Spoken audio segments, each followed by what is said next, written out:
right, so the Sick Pod episode 5 already, and we skipped a week. Oh Damn. my God. Yeah, we did skip a week. I keep forgetting that we didn't do one last week. Yeah. And we're trying to get the logo for it this week, so that'll be the rough draft. We're definitely working on that. Yeah, everyone who tunes in weekly, we appreciate you. We're going to make it a little bit easier for you to access the actual audio. We're going to have it on the Apple Pod soon, Spotify, so you can just listen to us in your car, listen to us on your morning walks, during your cardio, so you won't just have to, go on the YouTube. So you're going to have that easy, accessible for you guys here shortly. Absolutely. No excuse. That'll be done this week. Like I said, I go on a trip this Thursday, so this week was a little crazy. Tomorrow, homie. Tomorrow night, man. Oh my Yeah. God. I said this week. I said, bro, it's tomorrow. You better start prepping, man. Did you get your haircut? You get your haircut, Rob? Oh shit! I got to do that right now. Bro, you Oh, don't be a man. bum. No. But But I had it. But the good thing about my guy is that he always has spots open. Thank God. But it's been a week, and it's another story for another time. But it has been a week because my dog. Trying to figure out where my dog's going because. Anyway, how are we doing? Good. Good. sounds like a little bit better than you right now. Hey, so once Thursday comes, I'll be good. This That's week is lifestyle clients versus prep clients. Lots to talk about this. Number one is when we have lifestyle clients, I don't want to use the word easier because it's not easier because you put a lot of work into lifestyle clients. So it's definitely not easier. It definitely is a lot more time with prep clients because of how strict they're going to have to be and how much more goes into it, whether it is sleep timing and all the way to gear. And what gear works for them, what doesn't, if they're doing gear, if they're not. There's a lot that goes into prep. Whereas lifestyle, we're looking for pretty much a bunch of clients come to us. Hey, I'm looking for more energy. I'm looking to burn fat. I'm looking to gain muscle and stuff like that. So what do you guys think? Well, let's start with lifestyle clients. No, all I was going to say is with lifestyle clients, you look for more practical things that you can implement in protocols. Whereas for competitors, you look for optimal, what's going to put them at peak shape at the peak time, make them feel their best, look their best that they can on stage, which we obviously know you're not going to feel great, but you're going to look great. And then when you think about lifestyle clients, it's okay, let's try to see what's optimal. But if that's not doable, what's practical? You can't do 60 minutes of cardio per day, but you can work on steps. Cool. Let's start there. And you build up that practicality and they can implement that over time, and that builds sustainability. So I think that's the biggest difference because, with the prep, once you're done with the prep, you don't keep fucking prepping. You usually reverse out, go into another season of life, you build, come back and do it again. So I just think the ebbs and flow of the difference of practicality versus optimal is the biggest difference. That's good. I like that. I think one of the big things for me is training somebody who is going to compete versus somebody who is in a lifestyle goal and wants to improve on their lifestyle. The biggest thing for me is not only the training, it comes down to being a professional. Right. So those guys who are competing, you have to be spot on.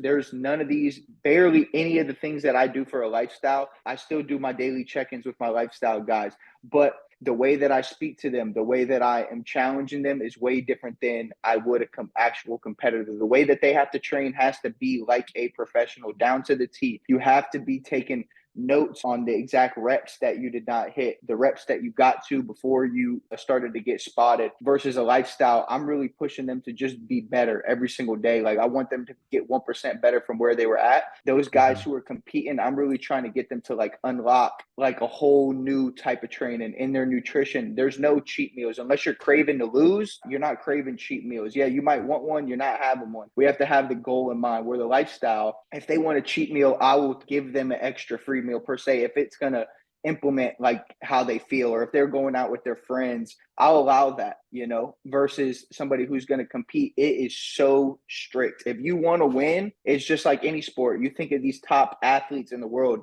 you think that they're cheating, you think that they're not training on specific days, you think that they're not training because of a certain way that they feel. No. These guys are professionals. So when we have competitors, I try to treat them as a professional. Versus a lifestyle, I really try to pick them apart to be better, because they usually come from not much of a nutrition regime, never had a coach before, looking to, alter their body, get a better meal plan. That's kind of the difference for me. I agree with all of it. And sometimes prep clients it could be a lot easier than lifestyle clients because prep clients, they don't miss check-ins. There's no such thing as, No. oh, I'm sorry, I missed the check-in this week. There's no such thing as that. There's no such thing as, oh, I went out for the weekend. I went away for the weekend. I didn't stick to the plan. For instance, my mother visited this past weekend and I had to go, like we went out to eat. I literally brought my scale. My last meal of the day is salmon and oatmeal. Brought my scale to the restaurant, asked for a grilled salmon, no butter, and then just had it on top of lettuce and then had that as my meal just so I could go out with my mother to eat. So yeah, like you said, there is no cheat meals. There's only cheat meals when we could allow that cheat meal, like if we're looking really, really flat and stuff, and we're trying to see what a cheat meal would do or a heavy, high calorie carb they could do. But yeah, you're absolutely right. Yeah, the goals are totally different. The goals are just totally different because I think Caleb did a good job on touching on like what's optimal, what's doable. Like long term, what you're trying to do as a competitor, you cannot bring your body fat down to the levels and that be sustainable long term. Those levels that we get to and that we're aiming to touch for a long period of time, that's not healthy. And we're trying to get them down to that right at the right time, right during their show day, so they can be the best version of themselves on that day, on that week, So versus a lifestyle, we're not looking to put them in a competition realm. We're more trying to get them to compete versus their old self, Compete against themselves. Yep. Exactly. Yep. So, but either way, I think you should have the mindset to always be better. Even if your plan is to compete, you should still always want to be better. There's guys who go out on stage, they look fantastic, but then the next year they come back and they look insane. I don't know if you guys have seen the picture of the guy that trains in Tampa. His name's Nick Walker. And there's a picture of him in 2012. And there's just a picture of him today. And it just shows you 11 years of training, staying consistent, and everything else that he does. And he's a monster. And I think his nickname is literally the Mutant. I think his nickname's gigantic. He does not just look like that on Instagram. He is fucking huge. Yeah, that's a really, really good point there. Even with like the sodium intake, that's a big difference between prep clients and lifestyle clients. Lifestyle clients, hey, they're seasoning with this, they're seasoning with that, they're putting this dressing on. Even if it's low fat, it still has high sodium. When it comes down to prep clients, we track everything all the way up to sodium, especially the last couple of weeks. Yeah, I think lifestyles, it's fun. You get a full balanced lifestyle. The goal is to kind of have that training blend into your work schedule, all the things that go on into your life, not spending countless hours in the gym, countless hours meal prepping, worrying about these things that you have to worry about on the prep. Like in that prep, that's your life. That's your life. There is not a balanced lifestyle. Like if I'm being brutally honest, that is your goal. You want to win. That's your number one. Yep. That's your number one. When you're training lifestyle, you're going to come out on the other side of that, having a healthier lifestyle. That's the purpose of it. But when you come out on the other side of a competition, it's going to be a true challenge. It's going to kick your ass. That's the whole point of it. You have to go into those places if you want to be a champion. It's a totally different realm. In my opinion, there are some things that are the same that you want to push for, but like the level is totally different. It's totally different. Yeah, you're exactly right. And even me, like myself, I just started my prep. This is week 3 and it's week 3. I have so much carb. I have so much food and I'm already starting to crave just because I haven't had a cheat meal in 3 weeks. I'm like craving already. It's like, fuck. But then you have to think about it, like, especially, and this is what I tell my competitive clients too, is that like, there's a guy out there that is not cheating. There's a guy out there that's not having a bite of that piece of cake, just even that little bite, because like little things like that is what make the difference. It's a great way to put it, man. It's so I don't know how you guys are, but me personally, that is what keeps me grounded, is knowing that somebody else can do it and I'm not doing that shit. That's what gets me. It's like a mental battle that I've always had with myself. And it's like, I don't want to be in competition with other people. You know what I mean? Yeah. And a lot of people always say, like, do it for yourself, do it for yourself. But me, I have a hard time doing that because I like proving people wrong. So like a lot of the drive that I get is from knowing like people are doubting me. And I'm going to go out there and I'm going to show you how hard I can actually work, how much this shit really means to me, Yep. And I'm just getting into my first entrance into the bodybuilding world, actually, like going out to, I've always been lifestyle, but now that like I want to compete. Like it's a totally different ball game. Like it's a totally different ball game. Like down to the way that you train. You think you're training the right way. Some of these guys are training the right way. Send those videos to your coach and watch the way he breaks you down. He'll make you literally feel like a novice in the gym if you have a good coach, because I can guarantee you can correct your training. And if your training is looking perfect, the movements will change and you'll have to keep on going, you know? So it's totally different. Totally different. Yep. I've a bunch of clients too. Like every time they send their videos, I'm always correcting something. And if you're not a client that doesn't send me videos, I want you sending me videos. And like for today, I just had my client, he sent me like 4 videos and I corrected every single one of them. But the thing is, like, he's doing it fine. He's hitting that muscle group, but there's just like little things I want him to tweak, right? So it does. You're right. It's like, no, even if they're hitting that muscle, like I'm still tweaking something, even if it's the littlest thing.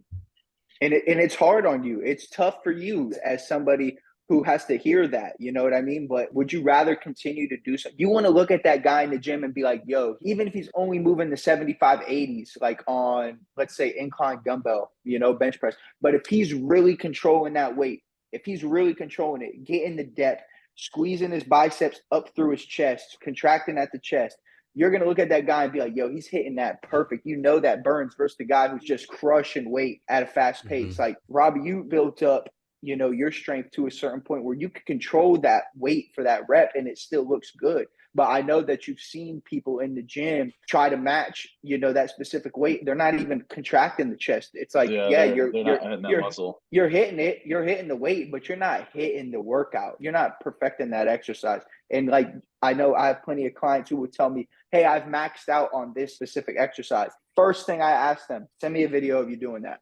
I will find something that they're doing wrong with the workout. I can shout out my boy Ben. My boy Ben, he just sent me a video of him doing his RDLs. I think a lot of people that do RDLs don't hinge at the hips. They forget to hinge at the hips, even if they have that slight bend in their knee. I just told somebody this week. I said, I said the same exact thing. That's so funny. Yeah, so I got Ben to do it. He sent me a video back, 10 pounds less than he was using before. I think he was using like the 60s. He sent me a video back of him using like the 50s or the 45s on dumbbell. He was hitting it perfect week from week 1 to week 3. You know, week 2 we had a little bit of improvements to make, but on week 3 it was looking golden, you know. And I was just like, he actually had told me, he was like, I can literally feel it so much more in my hamstrings. It's all you, man. You're doing a great job and everything. But that's why we use that video. That's why we do those videos, you know? I think it's crazy that they did. Well, maybe it's not crazy. Let me know your opinion. That they made a weight cap for men's physique, because there is some big ass dudes in there. But then it's like, even those guys should know not to be in there, you know, like, but it gives them a reason to go work out legs. Yeah, exactly. Like the weight cap thing, I mean, what they're trying to do is they're trying to, men's physique took off so much earlier than before classic was a thing, because the look was attainable for most people. Now it's not. Now, bro, they're just like classic physique competitors, but maybe a little bit smaller. And in some cases, they're bigger than some classic guys. So they were like, yo, if you're going to get that big, you got to compete with these big boys. It's just, they're trying to set better tonality for each division. Most physique men, you could see they have some decent quads. So they're really just in that men's physique trying to get the pro card. That's all they're doing. Or making it even further, trying to get to obviously like Olympia and stuff like that. But yeah, absolutely. They just don't want to take on the king. Exactly. Oh my God, you're so right. But we need more people to try, or else he's just gonna keep getting it. Which he's definitely worth it, you know. The weight caps are, I think I am right now. I'm like I already lost 10 pounds. Crazy, right? I'm like, gosh, I miss it already. But I think my weight cap's at like 225, and right now I'm at 260. So I have a long way to go. Wait, are you doing classic? My coach wants me doing bodybuilding now. Okay. Yeah, so I was going to be comfy doing classic, but he wants me doing bodybuilding. So time to put in the work, right? Yeah, you put in the work. You go, yeah. When you get down to the nitty gritty, you're going to look great, but you're going to be like, God, dude, I feel so small all the time. Literally, it's been, like I told you, it's been 3 weeks, and I'm already bitching to him like, oh, I feel small. I feel flabby. Like, it's just, I'm in that stage where it's like, you know, like we're all in our heads. We all have that body dysmorphia, and I am definitely feeling it. So that's where I'm at right now. That's the difference between somebody who is in lifestyle versus somebody who is competing. They're gonna have to be uncomfortable to get to your goal. It's not always, it was fun, man, while you were bulking up and putting on that size, it was great. But then you knew at some Yep. point in time that that was what the ultimate goal was. And yeah, it's Yeah. going to take some time to get down to the weight that you need, and maybe you're not super comfortable with it now because you know you're already down 10 pounds, but you already know, dude, you are going to look amazing once you get down there, and it's going to take everything you got. It's going to take everything you got. It would have been easy for you to compete in what you wanted to compete in. That's why he said no, we're going to go bodybuilding, because why? He sees you winning in the bodybuilding 225. A new mentality for sure. Exactly. Yeah. And you got to get leaner for that division too. For sure. Yeah. It may be the best you've looked though. You may be the best you've looked, you know. And I don't know that until I'm down that weight. Exactly. You're exactly right. So we'll see. We'll definitely see. Every day counts. Every day's a new day. There was this video. Oh my gosh, I hope you guys didn't see it. There was this video on some social media. I don't know what it was, but a guy went up to somebody with a microphone and he was like, "What if I told you I'm going to give you $3 million?" And obviously the answer is yeah, okay, or whatever. So the guy was like, "Yeah," and he's like, "The only thing is, for the $3 million, you won't wake up tomorrow." And the guy was like, "Oh no, I don't want it." And then he was like, "So that shows that tomorrow is worth $3 million." Yeah. I was like, I saw that. You did? Video. Yeah. I was like, holy shit. No matter how much money you were going to get, you would have said no. It doesn't matter, because tomorrow you want to wake up. Tomorrow's worth every penny, which is crazy. After I listened to that, I was like motivated. I was just motivated every day.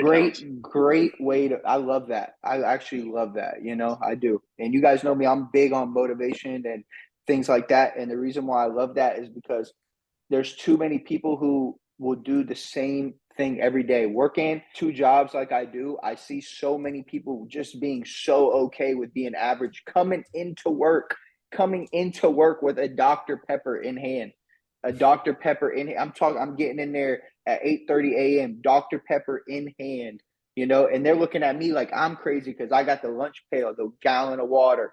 I got 3 meals packed in there. I eat the same thing every single day. All my team gets pizza. I go into the break room. I have the same thing I've been eating since the first day of training, you know, and they think that I'm the weirdo, you know, and then I tell them, no, actually I go home after this and I go to the gym for 2 hours. And on the weekends, I do check-ins with my clients and da-da-da-da-da. You know what I mean? And they're looking at me like I'm crazy, where all they would have to do is push themselves to be 1% better every single day than they were the day. Because I know none of them are happy going home and doing what? Yeah. And doing what? You know, like turning on the fucking TV and that's it. Like, come on, there's so much more to life than that. So when you ask me, hey, would you give me $3 million? But the thing is that you don't get to wake up tomorrow. Hell no, of course not. Hell no, of course not. But to them, I mean, obviously their life's more important, but what are you going to do that's different than that you did fucking 2 weeks ago, let alone yesterday? It's like, come on, man. Like, I hate seeing people wanting to be average or complaining why they're average, but not doing anything to change that. Everybody that's even a lifestyle, you should push one day to get on stage. That should be a goal of yours. Even if you are a lifestyle and you're just doing this to be a better version of yourself, you should still one day have hopes to get on stage, because you will get past that barrier that you've gotten to where, oh, I'm not super competitive. I just want to like this to be lifestyle. But then once you get looking great and see what you're capable of, you could compete. You could get in a show and you could win it. Yeah, even if they didn't want to do like a competition or anything like that, there's always a goal to set for themselves. Like, there's just so many goals you could set. It could be like anything, just what they wanted, like for themselves, you know. Brando, you know the main difference between you and everyone else you just kind of mentioned? They stop setting goals. When you stop setting goals, you have nothing to aim for, so you're not getting fulfilled, and you just kind of fucking float through life with nothing to look forward to. Couldn't agree more, dude. I write everything down. I don't know about you guys, but I'm so big on it. And I actually, and Robbie knows this, on Christmas last year, I got all my clients from Amazon Prime. I got them whiteboards. I literally got them whiteboards, every single one of my clients, because I told them this is the way to be successful. Just this whiteboard That's all it takes is literally this whiteboard to be successful. You write your long-term goals, your short-term goals, what your weekly things are that you need to get done, and then your daily goals, the non-negotiables that you have to do no matter what every single day. And it can be simple things: 5 meals, walk dog 3 times, pray twice a day, morning and evening, whatever it is, read 1 hour. Just these little things, that shit adds up. You do that as It adds up. days, you do those weekly things for every single day for a year, guess what? Now you become a master.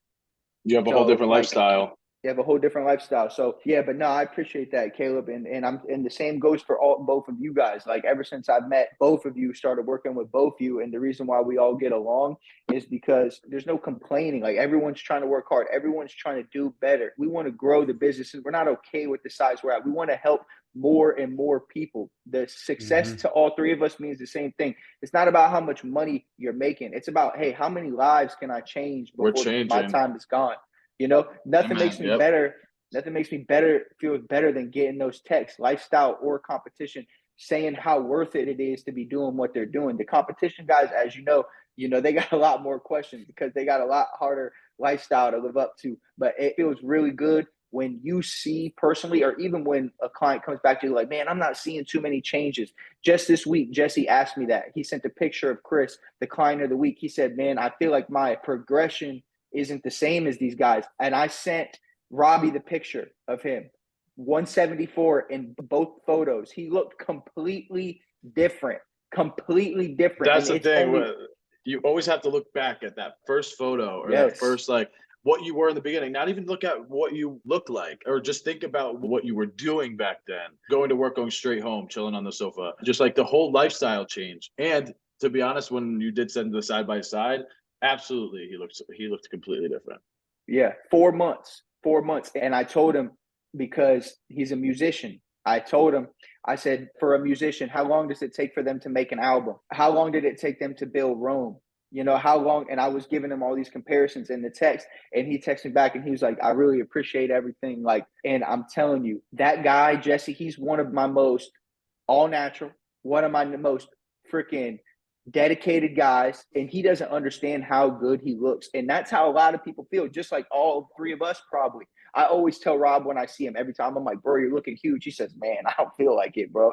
I'm feeling small, you know? And Caleb, like same way I used to see you in the gym. You know, I'd see you in the gym after you were gone or whatever for a couple of weeks, and I'd be like, bro, you're looking great. And you'd be like, man, I'm trying to get back to it. I'm trying to get to it. You know, it's all in us, you know? We all have a look we think about. We all have a look that we perspire, or what's the word, perspire to be. And now when we look at ourselves in the mirror, we're thinking of that look. But really what we need to do is look how far we've come, you know? Yeah. And the thing is, like, that look is going to keep fucking changing. So even if you hit your original look, it's going to keep improving. But again, that goes back to always having something to strive for. Because if you lose that, you're fucking complacent and you're done. Always need a new goal. So guys, just to wrap up on everything, because we got 3 minutes, 45 seconds here. I wanted to ask you guys both 2 quick questions. Well, 1 question for each of you. Just the brutally honest truth versus competing versus lifestyle. What is it? Just to summarize everything up. Oh, this is a good one. Good question. What's the difference? What's the biggest difference is strictness, I would say.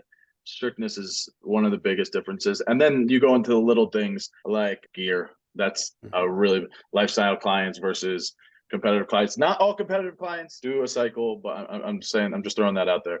But that's a big part too. But the biggest thing I would say is strictness. I would say dedication and follow through. Like you mentioned, lifestyle client, if you have a bad day, it is what it is. Just pick it up tomorrow and make up for it. Prep, you 3 weeks out, you fuck it up, man. You might throw everything out of whack. I'm not saying you can't make up for it, but it's a lot fucking harder. So you got to be bought into the idea of putting yourself through hell for fucking 16, 20 weeks before you even sign that dotted line to get yourself involved in shit like that. Yeah, you got to be ready. There's no fucking agree. Couldn't agree more. I think to summarize it up for me, just competing, man. Competing is extreme. Is extreme. If you want to get to that level, if you want to look totally different and you're getting ready to compete, understand this is a long-term goal. This is not something that you do in a couple months. This is something that you plan out, that you have a goal, you set out, and you achieve it. And you got to make cardio part of your life and not bitch about it. Yeah. That's probably why I've been avoiding it. The competition realm, you're talking serious intensity guys who are coming to win. with girls who are coming to win, willing to take it to the most extreme level. There is zero balance in your life. Lifestyle, can have a lot of fun with it, man. You really can. Yeah. And it is fun. And nothing better than overall improving your health, living a balanced lifestyle, being able to enjoy your favorite foods. But if you want to step into that competition world, it's the brutally honest truth. It is extreme. It is Yep. extreme. And Yep. you need to know that coming in. So Amen. Amen. All right, guys. So that's episode 5 this week, prepping versus lifestyle. Next week we'll be back